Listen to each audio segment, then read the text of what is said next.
Here we go. We have Titans. This is season 1, episode 5, and there was no synopsis to pull when I was getting this ready this morning. Yeah. So there was nothing, but we can kind of just give you a quick. I mean, the title is Together, and that gives you the sense of that's the team. They finally are together. It's a perfect title for it, and they finally get to know each other. And not only that, we also see another we see a little bit more about the nuclear family together.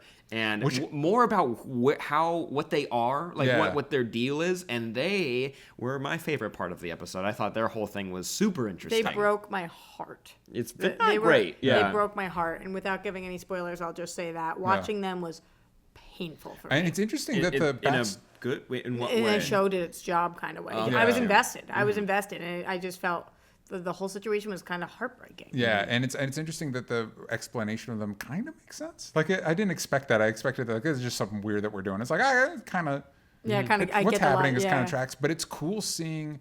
I think this for me proves that the show did what I think, based on the conversations we've had, I think every superhero property needs to nail. You need to nail your main characters. You need to get that right. You know what I mean? Because if you don't, like we were talking about on the show yesterday, how like Iron Fist kind of sunk the Defenders, and then I was going to use an example of like if you miss Thor, and then I realized I don't think the first Thor is a good movie, but Chris Hemsworth is good as Thor, and that's really all you need. Like you just need to nail the main person, and you're kind of okay. You know what I mean? And this one, Raven's none of our favorite character. But for me, when she's with the group with these other characters that I think really embody the characters interestingly, the show clicked. It was like, oh, I'm into this. Like I'm all for it. I like their dynamic. I like where the potential of where it can go. Like I was surprised at how like invested I was. But in making, I was about to like make a very specific point, but spoiler free, I did like. There were a few scenes with her and a couple of the characters that I did like.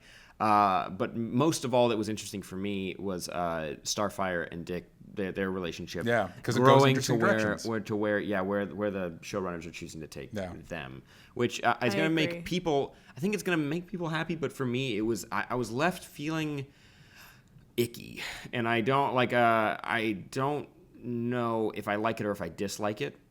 So I guess that's a good thing. I didn't outright dislike it. I think there might be a sense of that you're waiting for that other shoe to drop. Yeah. You know what I mean? Because there's no way this is just going to go smooth sailing. Yeah. My favorite part of their relationship, of the teen dynamic of the show in general, though, is Starfire. So it didn't. I never feel icky with anything involving her because she's so good. Yeah. Like, I think she's going to be the breakout star of this show. I agree. Because holy crap, I'm just so invested in her storyline. And I kind of take back what I said episode 1 was the one where she has no idea where she's coming from. Yeah. And everything, right? That's her first that wasn't intro. 2, right? Yeah. Okay. And I was like, oh, she doesn't even know, and now it's hard for us to know.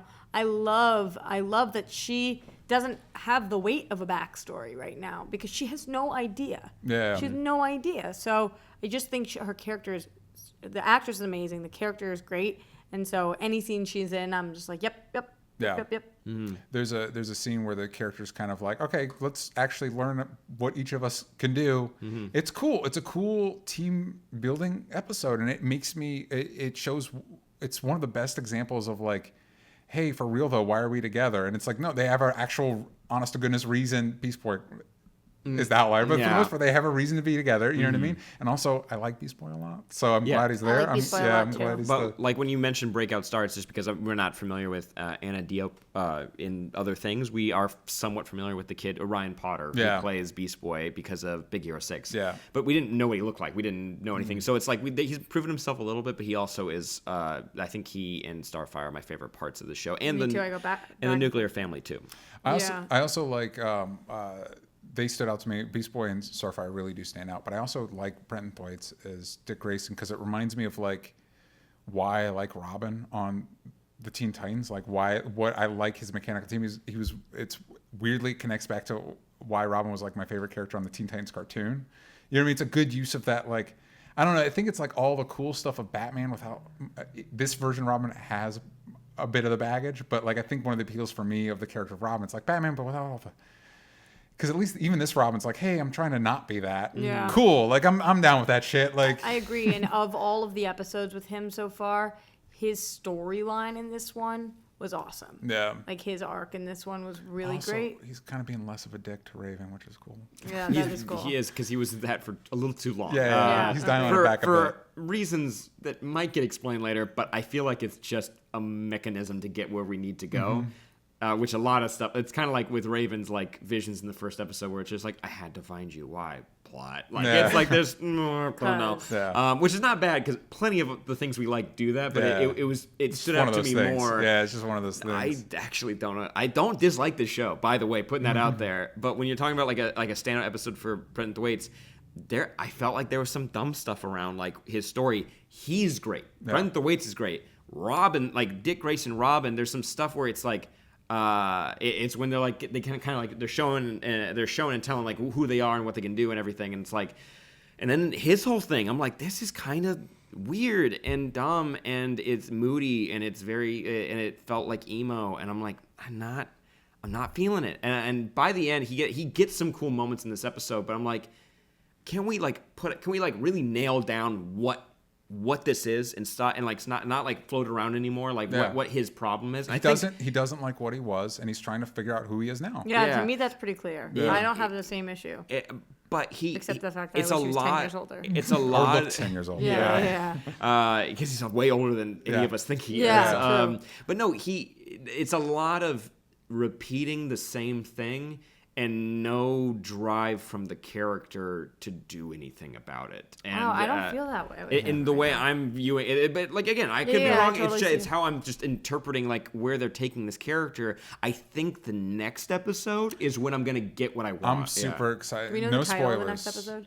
Actually, I'll look it up really quick. But no spoilers. Actually, easier on here. No spoilers. But the ending of this episode has me incredibly excited for that. Me Which, too. hey, if that's a good reason for you guys to watch, check it out. Yeah, me too. But I will look up the next episode so we can. Did you see it coming? No, actually. I did not either. So there's no title for next episode, so we don't need to say anything. We don't need to, But I kind of did, and I thought it was going to happen earlier, so I was super confused, like, okay, cool.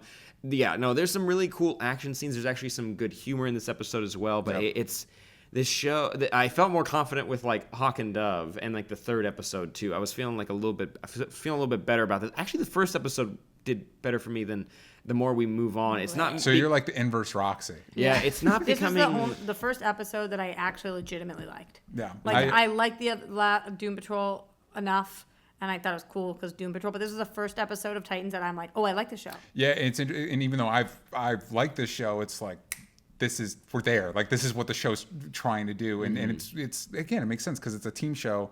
So what's the selling point? Well, when you get the people together, you know what I mean. So I'm glad they didn't. I'm glad it take any longer. You know what I mean? Like, and to be fair, when I say like there's like some wonky, not dumb, but it doesn't feel like the smartest way to use the character. Other shows that we watch do that, like say CW with the Flash. Like Barry acts dumb, and like not dumb in the sense of like he's tripping over himself. But that's fun. But when he's acting like a dick for no reason, you got that same impression. But we did have a first season where he's really goofy and lovable, and he's just learning who he is. So we have 24 episodes of like A+. And now when he's a dick, it's just like, well, let's get back to that. I'll be really interested to see, because I feel like there's a lot of like testing the waters for us as an audience, but for the show itself, of like the show figuring out what it is, us as an audience figuring out what it is and how we feel about it. Different from the other really popular DC shows. Yeah, so I'll be interested to see how we all feel about it at the end of the season, like whether we feel like, because I feel like there could be a make it or break it type, like, oh, this is what the show is. You know what I mean? Like. An example is like I was enjoying Daredevil season 3 until I wasn't, and then once the ending happened, I'm like, oh, I actually really didn't like this show. You know what I mean? Like, so it'll be. I think it'll be interesting to see this show, and then Doom Patrol, and then the animated shows. Like, it'll be interesting to see what shape these DC shows take, because it feels weird and wild, and we're all kind of figuring it out together. You know what I mean? I mean, honestly, if these like live action ones don't pan out the way that they exactly want, their animated movies make buku bucks. So if they wanted to make this like an animated DC app where you get buku bucks, you know, when you go to Buku Land, you get them buku bucks. Oh, this is a definitely very popular. Oh no, I know buku bucks. Oh, around the Basher house, probably the Wooldridge too. Yeah. It's a fun one to say. Buku bucks. Yeah, they're making. Does that mean crazy a lot of money? Or like buku is a lot. Yeah, it's just a lot. Yeah. In what language? English. slang. What would we... Mainly... Let's give it a buku of ratings. I don't know the direct area you lived in Florida. I'm going to say Central Florida and SoCal, North California. There you go. That's about it. If you guys know buku bucks, give it a shout out in the chat. But what would we rate? What would we rate this episode? I'm Titans Together. Roxy's rating. I give it a 7. Nice. Yeah, I give it a 7. Slowly which, so it's my getting first, there. Yeah, it's my first solid. Once you hit 7, you're good. Yeah. And so this was my first solid episode, 7. DJ. I give it an 8.5. I really liked it. Yeah. I give it a 6.5. Okay. Yeah. There's some good stuff, but then the other stuff I don't like. You know what? Maybe being nicer, I'll give it a 6.9.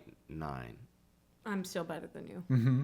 Sam. Roxy still wins. Yeah. I mean, my decimal is pretty good for the meme kids out there. But hey, that's me. All right. That's gonna make me happy. But if you guys watch it, let us know what you think of it in the comments down below or on our Twitters. Roxy, where you at? Everywhere at Roxy Stryer. DJ? Everywhere at DJ Talks Trash. David Rodriguez points out that buku is French. Oh, it is right. It does mean a lot. I should have known that. Because that means you should have known means that. many, more. In which language? It means a lot. English. English. And that is the problem with Americans right there. To be fair, that's beaucoup. I'm saying buku. Wayne, how would you spell different. it? Oh, yeah, like merci beaucoup. Oh, wait, no. I'd say bucha, buku. See, and I was that going is to go spelled so wrong. And I was going to go bookoo, buku. Which is American. Which is American. Mine doesn't spell anything. That's so butcha. So where can they find you? At Sam Basher, but most importantly, Only Stupid Answers on Twitter. Yes, yank out the vowels from stupid. Also go to onlystupidanswers.com for everything about what we're doing here. And if you want to watch the whole review of all these superhero shows, all the superhero shows you love, go to patreon.com/onlystupidanswers. The whole show, the whole Super TV Showdown show is there for you to enjoy. Oh, yeah, I know. That did not sound like the end of the sentence. It wasn't going to be. Enjoy. And then you made a motion, and then I was like, okay, Sam's going to pick it up. I was doing this because I poked my eye too hard when I was rubbing them. But poked your eye so often. It's fun. I was going to say you see better than Roxy, but that's not true. You just wear glasses. Well, we can play a game real quick with my contacts in. It's pretty. This is like superpowers. All right, you try to read that sign right there. Which one? The one that says YouTube? That's scary because there's nothing there. Whatever. Yeah, there's nothing there. It says Sam Cheats. It says on the sign. Sam Yeats. Let us know in the comments down below. You just admitted it. No. You said what it said? No. $5 gets you the audio version, $15 gets you the live or the full video version, as well as our Wednesday OSA show on Twitch, twitch.tv/playnoggin. Make sure you subscribe or follow over there if you want to. Tune in Fridays for Let's Talk Comics. That's 1 p.m. PST or 2 p.m. We have a very special episode of the main podcast that you're not going to want to miss. Also, we do our Skype chats for 25. We've got our movie streams as well. Basically, Patreon's where you want to be. That's where you want to be. That's where it's at. Patreon is where it's at. It's where it's at.